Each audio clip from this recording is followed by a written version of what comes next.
So we give them our money, then they hire a private lobbyist to then go after more of our money. It is ridiculous and a complete waste, but more importantly, it begs the question, what is the job of your state representative, of your state senator? Is it not? So take the city of Louisville hiring all these lobbyists. Do your state house reps and your state senators not represent you? Are they not who you should be calling on? You shouldn't need to hire a lobbyist. You have state house reps and state senators to represent your concerns. School districts shouldn't have to hire lobbyists. They have state house reps and state senators to represent your concerns. And hello, everybody. Welcome to another amazing episode of the Andrew Cooperrider Show. Of course, I'm your host, Andrew Cooperrider, candidate for state treasurer, and your conservative commentator.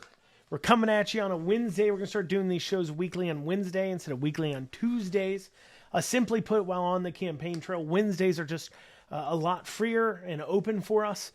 So we're able to kind of get this out and get this recorded a little bit better. I've been blown away by the amount of support I've been getting and the amount of you guys are sharing these out. Of course, this podcast, for those who are unaware, has been going on for about 2 years now. This started before I was running for office. I was doing this podcast talking about bills, talking about Kentucky issues.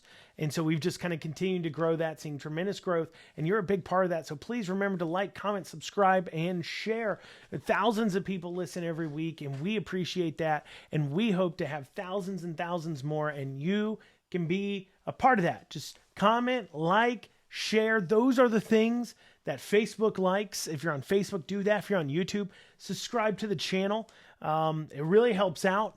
And today, what we're going to be covering is bills. We're going to talk about bills today. There's a lot of bills been filed over the next month. In my weekly episodes, I'll be going over the different bills because right now they're kind of out of session. So for those of you who don't know how this works, they have a 30-day session, but that's actual working days of session. So they went in for, I believe, 3 days earlier this month, early January. They've gone out. And now they're just filing bills and everything else. So they come back into session in February to start to do some work, and they'll be more regular. So we're going to talk about the bills that have been filed. There's a lot of them. So we're just going to cover just really House Bill 1 through House Bill 50 in the House. And then we'll kind of cover the House bills and the Senate bills as we progress on through the episodes. And I'm not going to talk about every single bill. 50 bills, you kidding me? I'm not going to talk about 50 bills. But I'm going to talk about a couple of them and give you some commentary on it. So please like, comment, subscribe, share, and let's dig into it. First, we're going to start off with House Bill 1. Now, anytime you're looking at bills in the legislature, whether that's at the federal or state level, the low-numbered bills, your HBs through 1 through 10s pretty much, and your SBs 1 through 10, generally speaking, those are going to be the key bills that you're almost positive are going to get passed. A few of those are. And of course, the first one's already passed Senate and House, and that is House Bill 1, lowering our income tax down in accordance to House Bill 8, what they passed last year. We've covered this on many a podcast. I'll link in the description to prior podcasts where we've talked about this. And I'm not going to rehash out House Bill 8 from last year, but this is a part of that bill, House Bill 1, lowering our income tax 0.5% this year, 0.5% next year. That was the vote. And of course, that's moving through. But funny enough, on House Bill 8 from last year, there is one bill that is in the 50s that we're going to talk about. So I'm going to go a little bit out of order. And that is House Bill 44, attempting maybe to fix something. This is from Representative Ken Fleming, I believe. Maybe to fix something wrong in House Bill 8. We'll see if it gets any traction. House Bill 44 is removing the sales tax on marketing. So House Bill 8 from last year put that 6% sales tax on B2B marketing, meaning that if, like, for example, as you guys know, I own businesses. If I go out and buy a billboard, and I'm going to tell you what, here in Lexington, a well-placed billboard could cost as much as $5,000. You're looking at the ones on New Circle there in Lexington. We're talking $500 to $7,500, depending upon the time of the year, depending upon the demand for that area at that moment. So let's say it's $5,000. Well, 6% sales tax on that, of course, is quite a big chunk of change, right? What would see that'd be $300. That's a pretty big chunk of change. But what happens is they say House Bill 8 from last year is supposed to be revenue neutral. However, I ask why did it require an increase in revenue, but let's put that to the side. If you're seeking to be revenue neutral, if you're saying, look, we're not raising the overall tax burden on the citizens, or we're not upping the sales tax, well, the problem becomes is when you're charging a sales tax on B2B services, you are in a way passing a tax on to the citizens. I'll give you how that works, right? If I'm a business owner, if I have a 6% sales tax, that just gets on marketing, that just gets added into my top line overall costs. I'm going to have to raise my prices to make up for it. So while they didn't actually raise the sales tax to the end user, but because the cost of the good has gone up in price, that is raising the taxes of goods and services, no matter what they are, if you're taxing on marketing. And it does get passed directly on to the consumer. It may not be as obvious as the sales tax, but much like inflation, it is a tax on the consumer. So Ken Fleming has House Bill 44, where they're attempting to remove that sales tax item from the list. We'll see what happens. We'll see, they say always, hey, we'll pass this bill and then we'll go back and tinker with it. Let's see here. This is the first attempt at tinkering with this bill that I've seen. Let's see if that gets some motion, if that gets some movement, if they can come in and tinker with this a bit. House Bill 8 could go from a bill that I initially really didn't support to a bill that maybe works out for the better, but they're going to have to start tinkering with it. And one of those things to make sure they're not raising the price of goods and services for the citizens is with House Bill 44 removing the marketing service sales tax. So moving on from there, we got House Bill 12, which is a use of phone act, right? So this means that it would basically legally require us citizens to use Bluetooth or something like that. As I understand it, use Bluetooth or something like that while we're driving, unless you're under 18. If you're under 18, you cannot even use Bluetooth, according to this bill. Now, I do have a little bit of issue with this because obviously speaking, hands-free driving, and look, I'm not going to defend texting and driving. We all do it sometimes, I'm sure. I'm sure you've done it. I'm not going to defend it. It's wrong. You shouldn't do it. It's distracted driving, and it can lead to accidents. You shouldn't do it. And I am more than okay with the idea that you shouldn't text and drive. I think it's hard to find an enforcement for it, mechanism for it, but I can look at it and say, look, it's causing accidents. It's obviously distracted driving. It can be like drunk driving, right? We don't want people driving drunk. So, okay, I can see that. I don't quite understand your enforcement mechanism for it, because that can be pretty difficult when you think about it. I mean, you're driving down the highway, how are they supposed to do it? And you'd hate to see something like you're at a red light and you pick up your phone at that moment to maybe respond to a quick text while you're sitting in a red light. Yeah, it's annoying waiting on people at red lights to, go on if they're not paying no attention, playing on their phone. But it's not exactly, I wouldn't call it dangerous per se. I mean, you could say that maybe they're distracted, they look up, they think they're moving, they rear end somebody. But I wouldn't call it life-threatening dangerous if at a red light you're texting on your phone and you're not supposed to be. But outside of doing it, enforcing it, then I don't quite understand how they're going to enforce it out on the road. That leaves a lot of questions to be asked. And also too, like I said, with this bill as well, they're saying if you're under 18, you can't even call or anything like that. I think that goes a little too far personally. Once it's said, you've got the hands-free methods and everything else. I understand we want to keep our hands off the phones, even with these kids. But I tell you what, my son, he's 11, he doesn't drive. But if he was 17 years old driving, and I call him, to make sure he's okay or see where he's at or something like that, you'd like to think that if he's using Bluetooth, he could pick up and talk to me. But, maybe you guys disagree with that notion. Maybe you support the bill. That's House Bill 12, though. I think it's called the Phones Down Act or something like that. And that's certainly one to watch as well, as it impacts our daily lives as far as what's illegal and what's not. Next here, we got House Bill 13, 17, and 20. We're going to call all of those kind of some school bills, though they're not very similar, but they all deal with school. No shocker there, considering, like I said, 50-60% of our state budget is going to education. First, we've got House Bill 13, which moves bus driver physicals from 12 to 24 months. Physical exam for the bus drivers from every 12 months to 24 months. And it does beg some questions, right? Why are we doing this? Okay. Now, I believe that this is occurring because school districts are struggling to find bus drivers. And so by moving these requirements differently and providing more flexibility there, then these school districts will be able to hire in bus drivers at a better clip, at a better rate. And by that, I mean like more bus drivers. And there's certainly a bus driver shortage, no doubt about that. However, it does lead to a question. Why was the bus driver physical exam at 12 months to begin with? Are you saying it was overkill? You're saying 12 months was overkill and it should be 24 months? Are you only moving it to make it easier to recruit? Or is there actually it's just not needed every 12 months? Are you saying that we were overreaching?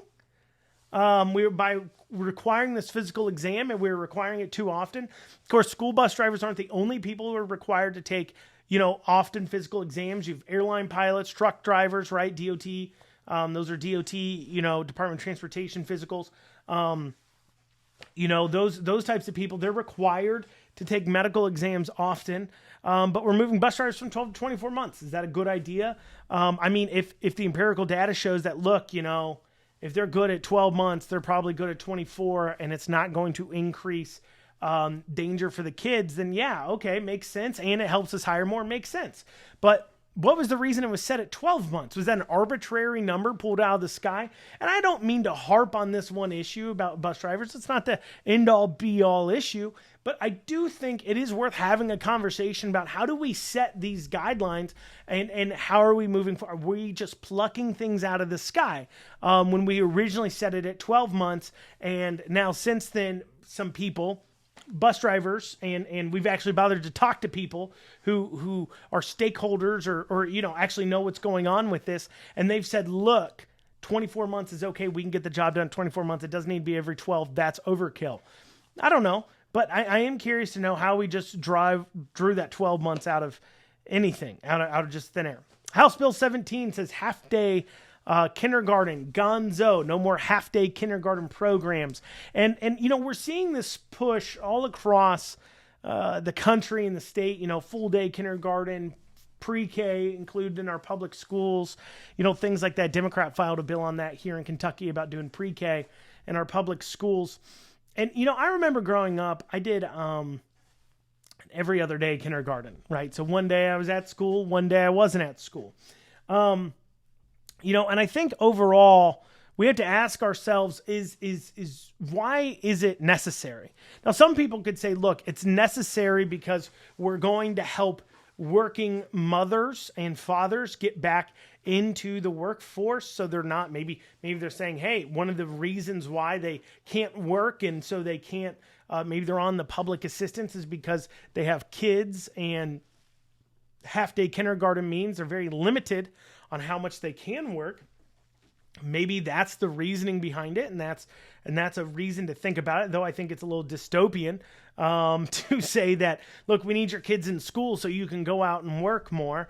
Of course, that goes into a whole nother argument about why is it, that goes into a whole nother argument about the two. There's a book actually Elizabeth Warren wrote called The Two-Income Trap that talked about how, the prices of things expand to reach things. And so for so long, we've had two-income households that in order to live as a family, you have to have two incomes, or one person who earns as much as two people do on average in order to survive as a family. And that didn't used to be that way. And so maybe, that's a culture thing. I think that has to do with, if you look at the pricing of things, they will expand to match what the market can handle. And so by having two parents working, it creates a situation where the market can handle more pricing, and that causes an increase in the cost of things. And that requires parents to have to work two jobs, one, in order to make ends meet. So, if that means kids got to be in school more, okay. Of course, I think a lot of conservatives are uncomfortable with where our public education system is right now.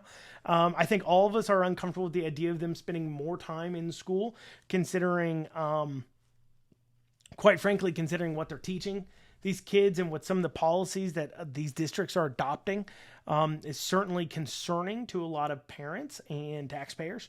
And so that could certainly be part of a concern here. But, if it's something that is helpful to people, okay, I think it's definitely something to be debated.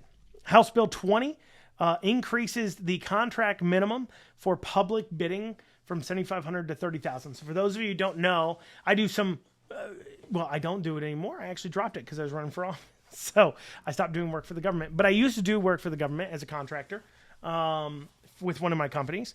And so there's once you get above a certain value of contract, you have to publicly bid it out. You have to list it for public bidding, and then you're required to get at least 3 bids for that. And then there's like a public bidding process. It's a way to ensure that individuals aren't helping their buddies out or just awarding contracts to people they like. And so this is specifically just to allow the schools to move that threshold from $7,500 to $30,000. So if it's a $25,000 project, they don't have to bid it out. They can just go hire somebody to do it. This is put forward by Timoney, and that's only interesting because Representative Timoney is actually an operations director for Fayette County Public Schools. So it's something that he's specifically experiencing and has decided would make his job easier. However, it obviously creates more opportunity for special handouts to people. It creates more opportunity to have those situations where you can see some impropriety. You can see some handoffs of sorts, some kickback situations. That certainly can be a big issue there. And so I can also understand that, look, if my HVAC goes down, it could cost $15,000. It could cost $20,000, could cost $25,000. I don't have the time to go through that whole bidding process because it's over $7,500. So instead, I'm just going to go ahead and get this done. Maybe that is what it's aimed at. I don't know. But it's certainly interesting, though, that this is needed for the schools, but no other pieces of government. I don't know what makes the schools so much special. Like other parts of government don't have this issue. Obviously, it's just because Timoney deals with this, but he hasn't bothered, I guess, to see if other business, other government needs to be included in that. But then also, too, let's have the discussion. Is that good overall for our transparency or not? The public bidding process is good. I think a better way to handle this would be to sit there and say, you can have an emergency signifier for a variety of different projects, and maybe you're limited and you've got justify if ever called upon why it's an emergency. And it can be for contracts under $30,000. Otherwise you have to bid out any non-emergency regularly occurring type projects, more than $7,500, because you could certainly see things like textbooks now and things like that not becoming a part of public bid. And that greatly diminishes the ability to seek out things. Because understand this, a lot of the ways that you find out what textbook supplier, and if it's a woke textbook supplier, as we're seeing like in Florida and things are picking up on, is from these contracts. It's from these contracts that they're going out to order and to order books or teaching materials for it. And if they happen to be less than $30,000, the paper trail to figure out what they're buying, who they're buying from, and everything else gets a lot harder, and it's a lot harder to check on it. And so that would be a downfall of this that I think should be addressed. If this is just for facilities, maybe it should just be said, hey, this is just for facilities, because we're losing that important transparency check on what are our schools buying to teach our kids with. Next bill of note here is going to be House Bill 26. This is one of Felicia Rayborn's bills. This is the second year she's introduced it. I hope she keeps introducing it. It's banning taxpayer-funded lobbying. We spend millions, literally millions of our tax dollars on lobbying the state government, and it makes absolutely no sense. And this can take many forms. So as I cover my wasteful spending report, the Louisville, UK and U of L, both government entities, pay for lobbyists to lobby our state government. But then you have the Louisville government pays for lobbyists. And then you have the Louisville Waste and Water sewer systems, they pay for a lobbyist. The roads and department of Louisville pays for a lobbyist for the state government. You have that in all these states. You have individual governments of cities paying for lobbyists, but then you also have these associations. Here's one, would be the County Clerks Association. So the county clerks have an association that they take in each county, they take your tax dollars, and then they pay the dues for this County Clerks Association. Then that County Clerks Association pays for a lobbyist to lobby on behalf of the county clerks. Okay? Then, on top of that, you also have situations where you have entities like Kentucky League of Cities and a few others that are literally funded by taxpayers. They're funded through appropriations from the local cities and counties and city and state as well. They're funded as part of the budget. Then they turn around and hire lobbyists to get more of our money. So we give them our money. Then they hire a private lobbyist to then go after more of our money. It is ridiculous and a complete waste. But more importantly, it begs the question, what is the job of your state representative, of your state senator? Is it not? So take the city of Louisville hiring all these lobbyists. Do your state house reps and your state senators not represent you? Are they not who you should be calling on? You shouldn't need to hire a lobbyist. You have state house reps and state senators to represent your concerns. School districts shouldn't have to hire lobbyists. They have state house reps and state senators to represent your concerns. What this is about creating, one, it's to reward back, to flow money into private entities, taxpayer dollars to private entities, and they're making millions. I'm talking tens of millions of dollars are spent every single year lobbying our state government for more of our money. And it's an investment for them and it pays off for them. But these cities are doing it, simply put, because they want to hire somebody you like more to take more of your, that these state house reps and state senators like more than them, to take more of our money. And it doesn't make any sense at all. And I think it's pretty corrupt. And it's pretty messed up that our tax dollars are used in this way, are used to pay for other people to lobby those people. I already feel pretty uncomfortable with lobbyists in general, as I'm sure you do. But to think that our tax dollars are paying for these lobbyists, it seems a little out of control. So House Bill 26 ends taxpayer-funded lobbying. No longer, if this bill passes, would your tax dollars go to lobbying. What are the chances this passes? I don't know. There's a lot of sponsors on this, a lot of good people sponsoring this. But you have the issue of that the lobbyists will obviously fight tooth and nail to stop this. I mean, you've got the health departments pay for lobbyists. It went up like 20-fold over the course of the course of the pandemic, that the taxpayer dollars, our tax dollars, state dollars, that went through our health departments to a private lobbyist to then lobby our state government went up like 10, 20-fold. It is ridiculous how much of our money they are spending on this. Ridiculous. Additionally, as well, we've got House Bill 30. That is the biological boys and girls bathrooms in schools bill. This is done, I believe, by Bill Wesley and John Hodgson, new state house rep. He jumped on as a sponsor, basically stating, look, boys and girls got to use boys and girls bathrooms. You got to use the bathroom you're biologically assigned. Of course, this dates back to, as we saw it in Loudoun County and other areas where we saw a person identifying as transgender to excuse themselves from using the women's bathroom, them going in and sexually assaulting other students. That's certainly a big concern. That's not hearsay. It's not saying, oh, you're just saying that. No, that's what happens as well. And also, too, it goes into a general idea like, look, we shouldn't be encouraging this kind of behavior. It is enough of a confusing time for our young girls and boys going through puberty and everything else that we don't need to be complicating it by asking them which bathroom that they need to be using. And also by buying into this kind of side of things where I think it is, you can call it the a moral panic if you want. I don't think it's a moral panic. I think it's a real concern that we need to be really concerned about. And I hope House Bill 30 gets some traction and passes. It does ask some questions where you see the federal government coming down on some states doing these kinds of things, threatening to pull their federal lunch dollars. So I am encouraged to see our House saying, look, here's a bill we want to see passed to directly challenge Joe Biden's edicts coming down from the federal government on this transgender bathroom stuff. And I think it's incredibly important. It's a very, think about this, right? You don't like it when people are, it's uncomfortable peeing in front of people and using the bathroom in front of people. That's just uncomfortable.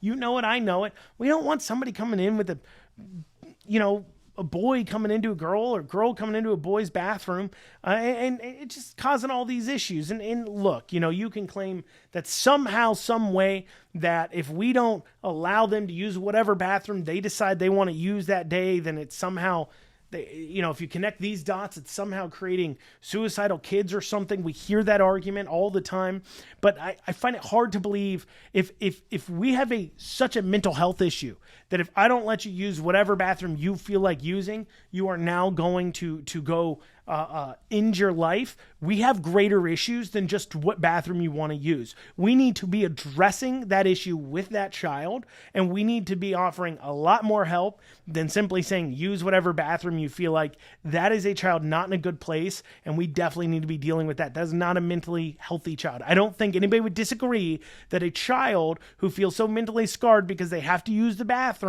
that of the gender that they're biologically born with is mentally okay, and that needs to be addressed. And simply buying into this lie that they're a different gender is not getting them the treatment that they need. It's not happening.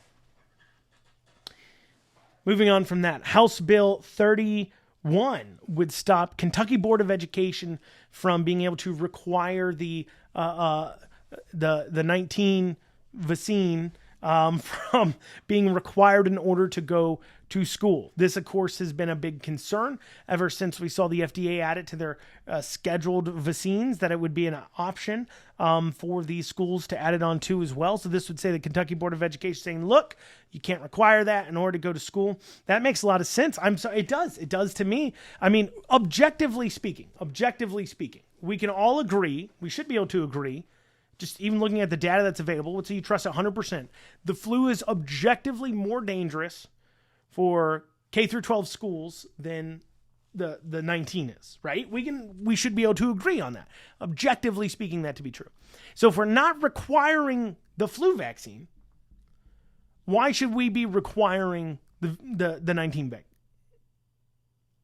Doesn't make a whole lot of sense. And this is making sure that we don't go down that path. Finally, last bill here, we've got House Bill 50, which makes elections partisan. This is depends on where you live, could determine how you feel about it. Here in Lexington, where I live, we have nonpartisan city council races, nonpartisan board of education. If you take those races and you make them partisan, and judges too, of course, all of our judges, all board of education are generally nonpartisan. City council can be nonpartisan. Sometimes it's partisan. Like Louisville, it's actually partisan, but it's nonpartisan here in Lexington. So depending upon where you live, you could have different opinion on this. If you live in a very conservative area, you're like, yeah, let's make them partisan because that helps. If you live in a very Democrat area, you could be like, yep, let's make it partisan. Make sure no conservatives sneak in here. But if you are a conservative living Democrat area, you could have issue with it because you're saying, look, you're just going to make our school boards worse. You're going to make our city councils worse.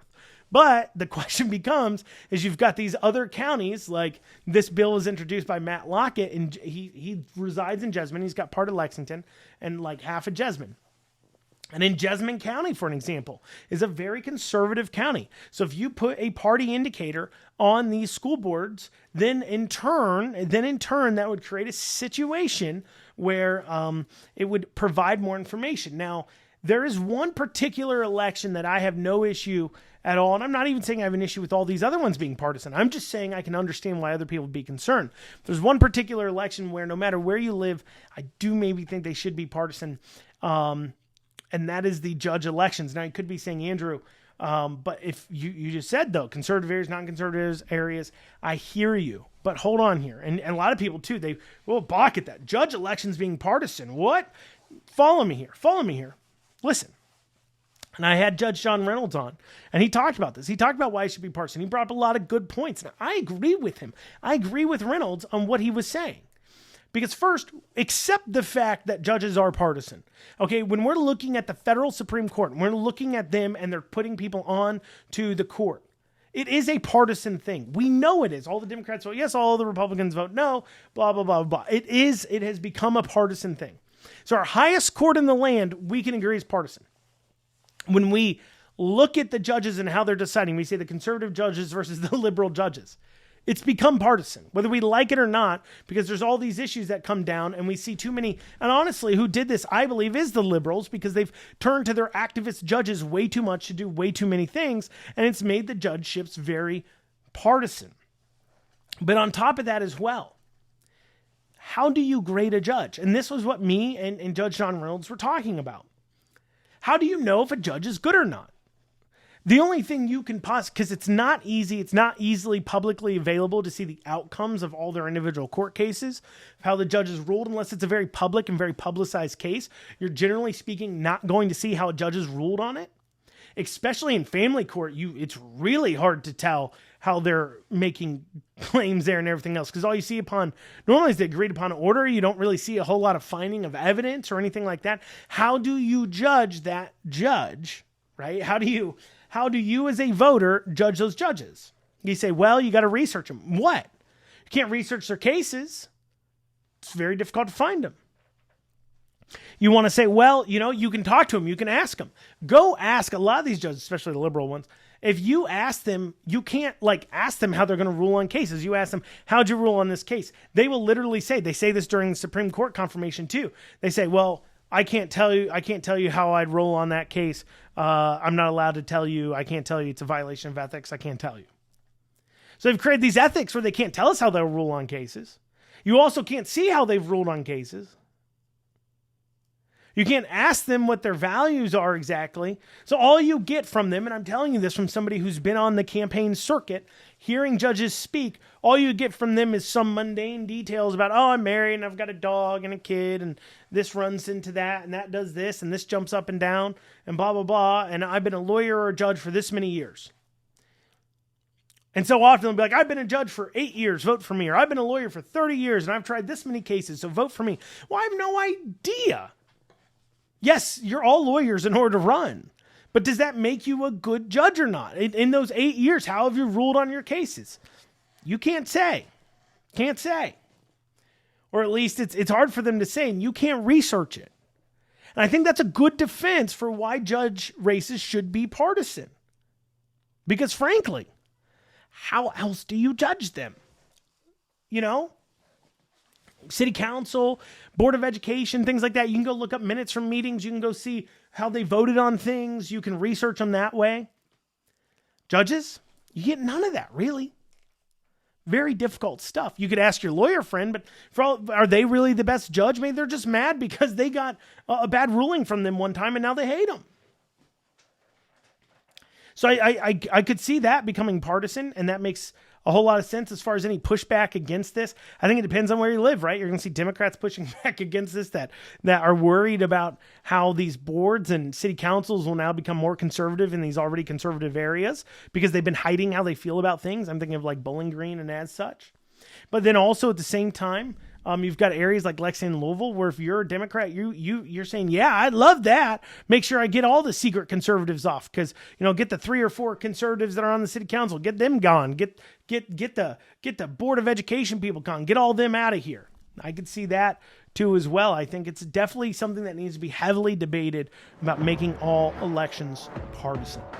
Well, guys, that's what we have time for today. Thank you for joining us. Hopefully, I filled you full of great information, and you share that out there, and you tell other people about it. Come back next week. We're going to go into more bills, and hopefully you stay up to date on what the state legislature is considering. I thank you guys so much, and have an amazing rest of your day.